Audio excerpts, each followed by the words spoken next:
Rick Bates still remembers a war movie he saw as a child, in which wood power saves the day.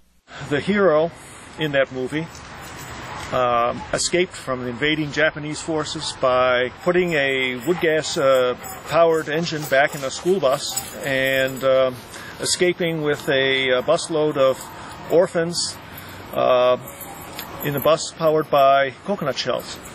Bates says he always wondered if he could turn the stuff of movies into reality, but never did anything about it until he lost his job. That's when he enrolled in a doctoral program in bioprocess engineering at State University of New York in Syracuse. He wanted to see if he could make a truck run on wood. As it turns out, his advisor, Professor Klaus Dolly, says the coconut-powered bus wasn't so far-fetched. It's actually an old technology, which I would say gotten kind of forgotten. The technology is called wood gasification. Wood heated at high temperatures with minimal oxygen cannot burn completely. Instead, it creates gases that can be turned into power generators or internal combustion engines. Bates modified his 1969 Ford GMC truck to gasify wood. He mounted a specialized wood-burning stove in the bed and connected it to the engine through a series of intricately coiled pipes and tubes. Dry, finely chopped pieces of wood are added to the hopper, and the stove is fired up. After the fire got established, then you would start the truck on gasoline, and within about half a mile or so you could switch it over to the wood gas. It's not as efficient as a gasoline-powered vehicle, and it doesn't have the power. But Bates and Dolly say it has other advantages. An 18-kilogram bag of wood chips can be purchased for about $3 and is good for 52 kilometers. They say it's less expensive than gasoline and more environmentally friendly.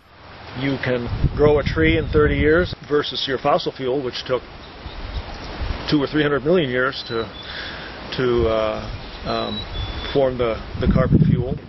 It would be basically carbon neutral because the trees have taken up the carbon from the air, and basically we burn it and we release the carbon again. So it would be a carbon neutral process. Trees are just the beginning. Bates hopes to someday convert farm waste, such as corn stalks, wheat shafts, and even manure, into renewable energy for vehicles.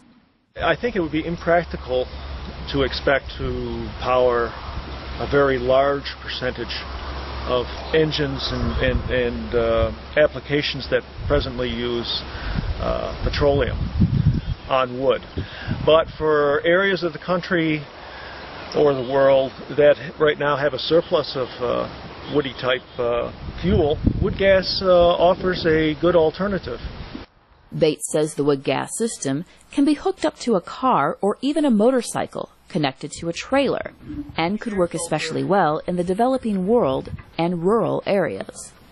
Klaus Dolly envisions an even more innovative application for the system. Imagine like a garbage truck running on wood gas that's produced by the garbage the truck basically collects. Bates and Dolly still have several more tests to run before the system is ready to hit the road. But when it does, they plan to show that sometimes the stuff of movies is not just a fantasy. For VOA News, I'm Erika Celeste in Syracuse, New York.